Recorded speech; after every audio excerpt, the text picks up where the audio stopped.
نحمد و نصلی علی رسول الکریم اما بعد اعوذ باللہ من الشیطان الرجیم بسم اللہ الرحمن الرحیم الم تر کیف فعل ربک باصحاب الفیل الم یجعل قیدہم فی تضلیل وارسل علیہم طیرا ابابیل ترمیہم بحجارۃ من سجیل فجعلہم کعصف مأکول۔ ابھی آپ نے سورہ فیل کی آیت 1 سے 5 کی تلاوت سماعت فرمائی۔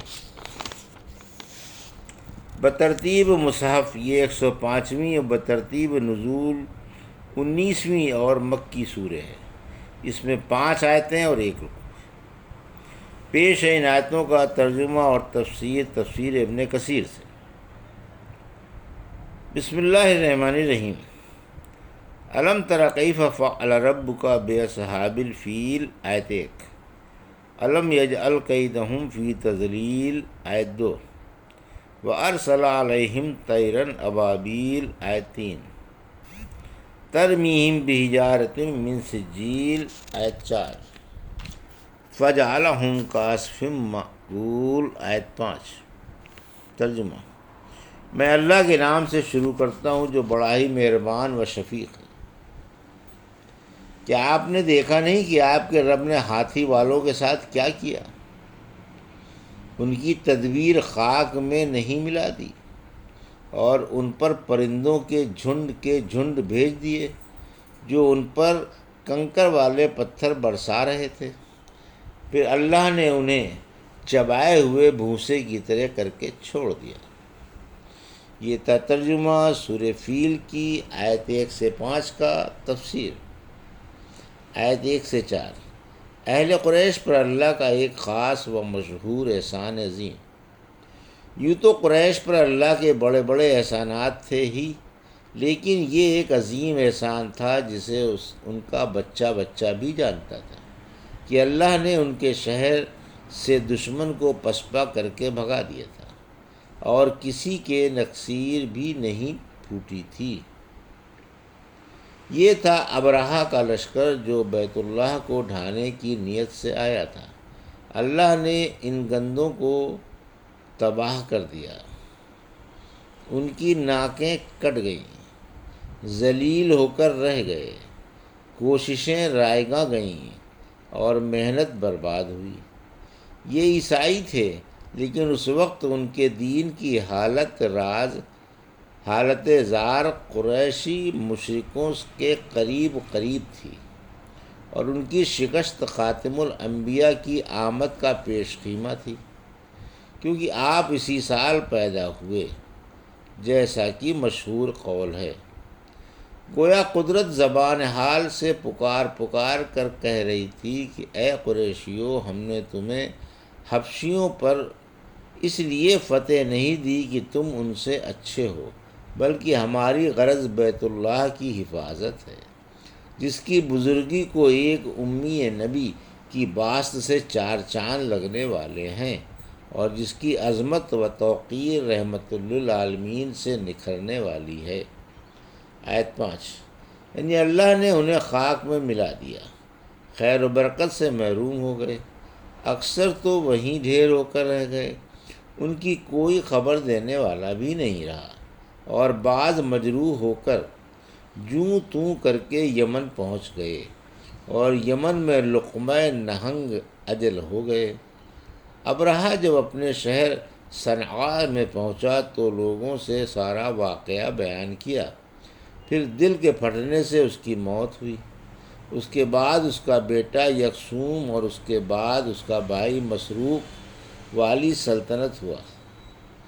اسی کے زمانے میں سیف بن ذی یزن حمیری نے کسریٰ سے حبشیوں کے خلاف مدد مانگی، اسی نے فوجی امداد دی۔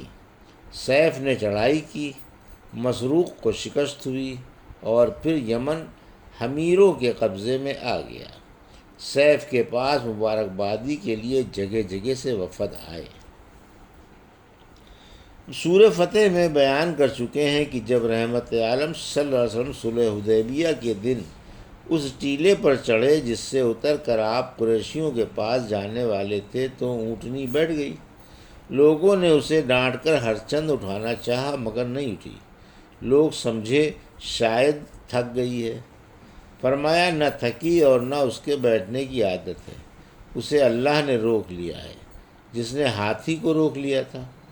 اس کی قسم جس کے ہاتھ میں میری جان ہے، آج قریشی صلح کی جو شرط بھی پیش کریں گے میں اسے مان لوں گا، بشرط یہ کہ اس سے بیت اللہ کی عزت میں کوئی فرق نہ آتا ہو۔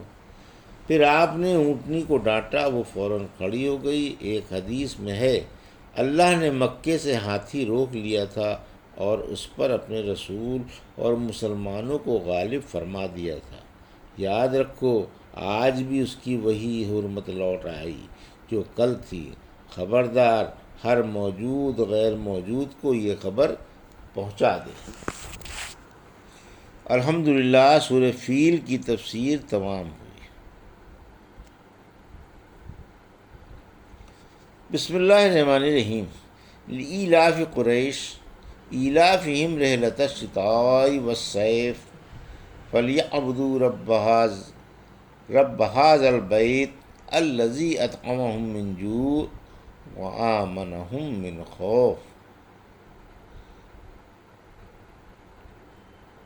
ابھی آپ نے سورہ قریش کی آیت 1 سے 4 کی تلاوت سماعت فرمائی۔ بترتیب مصحف یہ 106ویں اور بترتیب نزول 29ویں اور مکی سورہ ہے۔ اس میں 4 آیتیں اور 1 رکوع ہے۔ قریش کی فضیلت۔ رحمت عالم صلی اللہ علیہ وسلم نے فرمایا اللہ نے قریش کو 7 باتوں سے فوقیت دی۔ میں بھی قریشی ہوں، ان میں نبوت ہے، وہ بیت اللہ کے نگراں ہیں، زمزم کے ساقی ہیں، اللہ نے انہیں ہاتھی والے پر غالب کیا، انہوں نے 10 سال تک اللہ کی عبادت کی جبکہ کوئی اور اس کی عبادت نہیں کرتا تھا، اور انہی کے بارے میں سورہ قریش اتری۔ پھر آپ نے یہ سورت پڑھ کر سنائی۔ پیش ہے سورہ قریش کی آیت 1 سے 4 کا ترجمہ اور تفسیر ابن کثیر سے۔ بسم اللہ الرحمن الرحیم۔ لإیلاف قریش آیت 1۔ ایلافہم رحلۃ الشتاء والصیف آیت 2۔ فلیعبدوا رب ھذا البیت آیت 3۔ الذی اطعمہم من جوع وآمنہم من خوف آیت 4۔ ترجمہ۔ میں اللہ کے نام سے شروع کرتا ہوں جو بڑا ہی مہربان و شفیق ہے۔ قریش کو الفت دلانے کے لیے، انہیں جاڑے اور گرمی کے سفر میں الفت دلانے کے لیے، لہٰذا انہیں اس گھر کے رب کی عبادت کرنی چاہیے جس نے انہیں بھوک میں کھلایا اور خوف سے امن دی۔ یہ ترجمہ سورہ قریش کی آیت 1 سے 4 کا تفسیر۔ آیت 1 اور 2۔ قریش سفر و وطن ہر حالت میں محفوظ رہتے تھے، یعنی ہم نے مکے سے ہاتھی روکا اور ہاتھی والے لشکر کو غارت کیا تاکہ قریش امن و عافیت سے اپنے حرمت والے شہر میں رہیں اور سلامتی سے یمن و شام کا سفر کر سکیں۔ چونکہ یہ حرمت والے شہر کے باشندے تھے اس لیے ان کے قافلوں کی ہر جگہ عزت ہوتی تھی۔ دوسروں کے قافلے لٹ جاتے تھے لیکن قریش کے قافلوں پر کوئی ہاتھ نہیں ڈالتا تھا، بلکہ ان کے ساتھ والا بھی لوٹ مار سے محفوظ رہتا تھا۔ پھر جیسے ان کے لمبے لمبے سفر پرامن ہوتے تھے اسی طرح یہ اپنے وطن میں بھی امن سے رہتے سہتے تھے۔ سورہ عنکبوت کی آیت 67 میں فرمایا کیا انہیں معلوم نہیں کہ ہم نے حرم کو پرامن بنایا جبکہ اس کے آس پاس والے اچک لیے جاتے ہیں۔ یعنی قریشیوں کا اجتماع اور ان پر نعمتوں کی بھرمار قابل تعجب ہے۔ ان میں سفر کا شوق بھی حیرت انگیز اور بیت اللہ کی برکت سے سفر میں امن سے رہنا بھی تعجب خیز ہے۔ اہل قریش کو اس نعمت کا شکر گزار ہونا چاہیے۔ پھر اللہ نے اس نعمت کے شکریہ کی طرف توجہ دلائی اور فرمایا آیت 3، یعنی اللہ نے ان کا شہر امن و سلامتی والا اور ان کا عبادت خانہ عزت و حرمت والا بنایا جس کی وجہ سے ان کی ہر جگہ خاطر و مدارات ہوتے ہیں، اور یہ بے خوف ہو کر لمبے لمبے پرامن سفر کرتے ہیں۔ غرض یہ کہ سفر و حضر میں امن و عافیت سے رہتے ہیں، اس لیے انہیں اس عظیم نعمت کے صلے میں اللہ کا شکر ادا کرنا چاہیے اور اس گھر والے رب ہی کی عبادت کرنی چاہیے، اور اس کی عبادت میں غیروں کو کبھی شریک نہیں کرنا چاہیے۔ سورہ نمل کی آیت 91 میں فرمایا، آپ فرما دیں مجھے تو اس شہر کے رب ہی کی عبادت کرنے کا حکم ہے جس نے اسے حرمت والا بنایا۔ مربی اللہ ہی ہے۔ آیت 4، یعنی اللہ اس مقدس گھر کا بھی رب ہے اور تمہارا بھی۔ وہی تمہیں بھوک میں پیٹ بھر کھانا کھلاتا ہے، اور اسی نے تمہیں امن و عافیت بخش رکھی ہے۔ ہر چیز آسانی سے اور سستی مل جاتی ہے، اور کسی کا ڈر بھی نہیں سو اسی کی عبادت کرو اور شرک سے بچو۔ اسی لیے جس نے اللہ کا یہ حکم مان لیا اسے دونوں جہانوں میں امن مل گیا، اور جس نے نافرمانی کی اسے کہیں بھی امن نہیں۔ سورہ نحل کی آیت 112 میں فرمایا، اللہ نے ایک بستی کی مثال بیان کی جو پرامن و مطمئن تھی، اور وہاں چاروں طرف سے بافراغت روزیاں کھنچ کھنچ کر آ رہی تھیں۔ پھر اس کے رہنے والوں نے اللہ کی نعمتوں کی ناشکری کی، آخر اللہ نے انہیں بھوک اور خوف کا لباس ان کے کرتوتوں کی وجہ سے چکھا دیا۔ انہی میں سے ایک رسول آیا جسے انہوں نے جھٹلایا، پھر گناہوں کی حالت میں عذاب نے انہیں آ گھیرا۔ انس بن یزید کہتے ہیں، میں نے رحمت عالم صلی اللہ علیہ وسلم سے سنا، آپ فرماتے تھے، قریشیو تف ہے تم پر، اللہ تو تمہیں آرام سے کھلائے پلائے اور تم اس کی نافرمانی کرو۔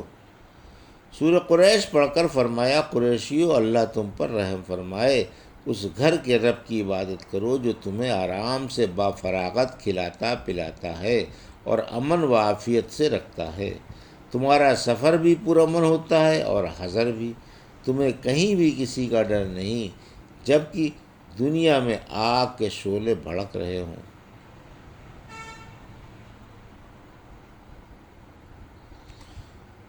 الحمدللہ سورہ قریش کی تفسیر مکمل ہوئی۔ ابھی آپ نے سورہ فیل کی آیت 1 سے 5 کی اور سورہ قریش کی آیت 1 سے 4 کا ترجمہ اور تفسیر سماعت فرمائی۔ بارک اللہ لی و لکم فی القرآن الحکیم و نفعنی وایاکم بآیات الذکر الحکیم۔